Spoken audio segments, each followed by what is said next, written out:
Today is 8/8/26. We're changing a serpentine belt on a 2015 ILS for the first time, I assume.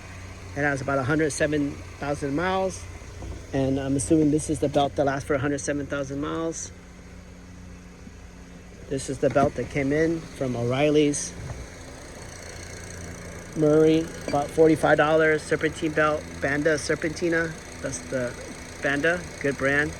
K060824, premium quality, like $45. I'm sure you can get that cheaper if you bought it online. So that's what it looks like when it's working. When you remove it, make sure you spin everything, make sure all the bearings feel good. And that right there is 19 millimeter. You can use a 19 millimeter wrench like this, one with ratcheting, and you can add another wrench in here to extend it, and then you have more leverage and crank it back, and then you can pull the belt off the alternator, and once you loop everything back, the last part is the alternator again. Okay, risk her out. 107,000 miles on a 2015 2.0 Acura ILX.